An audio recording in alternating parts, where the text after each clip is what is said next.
अस्सलाम वालेकुम फ्रेंड्स, मैं हूं सुमेर। अंदरूने लाहौर तो आपने बहुत बार सुना होगा, लेकिन अंदरूने पिंडी शायद आपने कभी नहीं सुना। आज मैं आपको अंदरूने पिंडी की सैर करवाऊंगा और मजेदार किस्म के खाने भी खिलाऊंगा। इसके बाद आप यकीनन यही कहेंगे, पिंडिया पिंडिया पिंडिया पिंडिया पिंडिया शहर पिंडिया पिंडिया पिंडिया पिंडिया पिंडिया पिंडिया शहर पिंडिया। ये आप देख सकते हैं कि कितने एंटीक और खूबसूरत से घर हैं, और यहाँ आप देखें कि कितनी छोटी छोटी खूबसूरत सी गलियाँ हैं।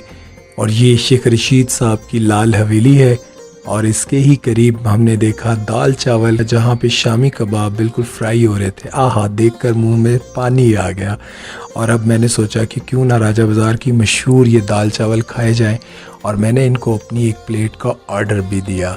यहाँ पे दाल बनती हुई भी दिखाई गई, और ये जब उन्होंने मेरी प्लेट बनाई तो हो मेरे मुंह से ऐसे पानी आ रहा था कि जैसे कोई बहुत ही शाही किस्म का खाना मेरे लिए तैयार हो रहा हो। और जब मैंने एक चम्मच अपने मुंह में डाली तो ओए होए क्या टेस्ट था दाल चावल का, मैं नहीं बता सकता आपको। और फिर मैं वहाँ से निकल पड़ा राजा बाज़ार के मशहूर जावेद कैफ़े की तरफ। जब मैं पहुँचा जावेद कैफ़े पर, तो जब मैंने देखा वहाँ पर मज़ेदार किस्म के खाने, तो मैं ऑर्डर दिए बिना रह नहीं सका। तो फिर हमने उसे एक चिकन कढ़ाई का ऑर्डर दिया।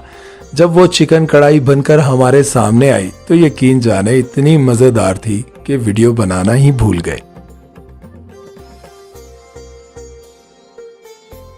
इसके बाद आगे जाकर देखा तो देसी खानों के साथ साथ फास्ट फूड भी बन रहा था। ओहो, मजे की बात ये थी कि 100 रुपए में 5 विंग्स, और इतने फ्रेश क्रिस्पी क्रंची के मैंने सोचा कि 100 रुपया खर्च कर ही दूं। लेकिन जब मैंने सच में केचप डालकर एक बाइट ली तो ओहो, क्या बताऊं यार, इतना टेस्टी क्यों भाई अली, कैसा लग रहा है? हाँ भाई, बहुत मजेदार। काश आप लोग भी खा सकते इतने सस्ते में KFC वाला मजेदार सा चिकन। हमने खाया और खूब मजा किया, और वहां पर हमें एक फैन भी मिला। सेल्फी बनाई और उसको भी मजेदार सा चिकन खिलाया।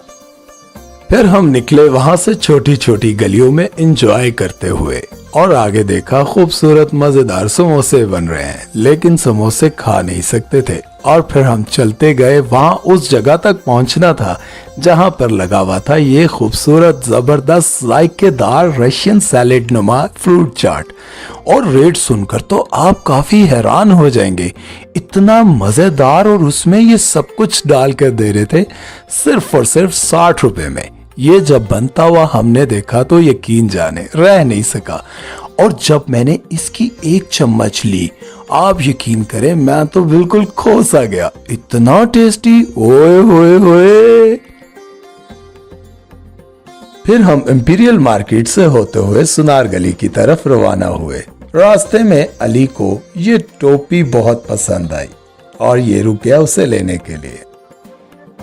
फिर हम पहुंचे सुनार गली में। इन छोटी गलियों में करोड़ों का नहीं बल्कि अरबों का कारोबार होता है। और फिर हमने ये स्पेशल किस्म की कुल्फी खाई, जो सिर्फ और सिर्फ खालिस खोए और दूध और ड्राई फ्रूट के साथ तैयार की गई थी। आप देख सकते हैं इसमें ये ड्राई फ्रूट भी नजर आ रहा है। आहा, पिंडी की खूबसूरती देखते देखते और चलते चलते हमें कुछ प्यास महसूस होने लगी, और फिर हम पहुंचे वहां पर जहां से हम बचपन से ही शरबत पिया करते थे। ये शरबत पीकर सच में बचपन की याद आ गई। इस शरबत में तुख मलंगा, बादाम और न जाने क्या कुछ डालते हैं, लेकिन इसका टेस्ट आज भी वैसे का वैसा ही है, और इतना सस्ता कि यकीन जाने दिल खुश हो गया, सिर्फ और सिर्फ 60 रुपए में। जैसे वो दाल चावल वाली दुकान 70-80 साल पुरानी है, वैसे ही ये दुकान भी 70-80 साल पुरानी है, और आज भी इनका टेस्ट वैसे का वैसा ही है। ये वो दुकान है जहां से लोग शादियों के लिए बिग खरीदते हैं, लेकिन अब हमने यहाँ रुककर क्या करना है, क्योंकि हमारी तो हो ही चुकी। वैसे तो 4-4 की इजाजत है, लेकिन हमारे ऐसे नसीब कहाँ भैया। चलिए आगे चलते हैं।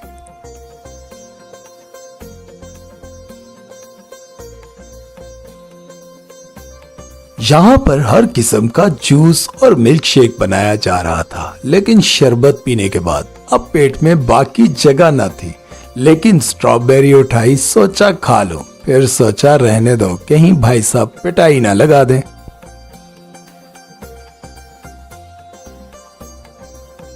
फिर एक भाई साहब पतीला भर के खालिस शहद बेच रहे थे, तो मैंने सोचा क्यों ना इसको ट्राई किया जाए। तो जब मैंने इसको चेक किया तो मुझे ऐसे ही लगा जैसे ये सच में खालिस है, तो मैंने एक बोतल पैक करवा ली। फिर मैं वहां पहुंचा जो जगह मेरी और मेरे मरहूम वालिद साहब की हमेशा से फेवरेट थी, पहलवान फालूदे वाले के पास। इनका फालूदा इतना टेस्टी कि ओए होए होए क्या बताओ आपको, आज भी वैसे का वैसा ही टेस्ट था। और जब मैंने एक चम्मच हमेशा की तरह ली तो यकीन जाने ऐसा लगा कि जैसे इससे टेस्टी कोई और चीज नहीं हो सकती। ओहो क्या जबरदस्त, मजा आ गया। अब ये देखें, ये फालूदा, ओ खोया, आहा क्या मजा है भाई, सच में यार चस आ गई। फालूदा खाने के बाद इन्हीं छोटी गलियों में एंजॉय करते, अपने बचपन की कुछ यादें ताजा करते हुए चलते रहे और हम पहुंचे अपने एक पुराने जानने वाले बाबा जी के पास, जो लगाते थे छोले चावल। और इन्होंने हमें ऑफर की कि आओ बेटा बैठो, छोले चावल खिलाता हूं तुम्हें। लेकिन शाम ढलते ही हमारे दिमाग में सिर्फ टिक्का बोटी ही घूमने लगता है। सारा दिन बहुत कुछ खाया, लेकिन ये बारबेक्यू की खुशबू आखिरकार हमें अपनी तरफ फिर से खींच लाई और हमने यहाँ पर कुछ कबाब और कुछ टिक्का बोटी और चिकन बोटी का ऑर्डर दिया। और कबाब खाते हुए इतना चस आया कि ओए होए होए, जिंदगी में जो भी चैन चक्कर है वो बस टिक्का बोटी में ही है। आपको आज का व्लॉग यकीनन बहुत अच्छा लगा होगा। अगर आपको भी जिंदगी में मौका मिले तो अंदरूने पिंडी का एक दफा विजिट जरूर कीजिएगा। यहाँ की छोटी गलियां और पुराने मकान और मजेदार खाने आपके दिल को बहुत भाएंगे। इसके साथ ही अपने मेजबान सुमैर चौधरी को दीजिए इजाजत। अल्लाह हाफिज।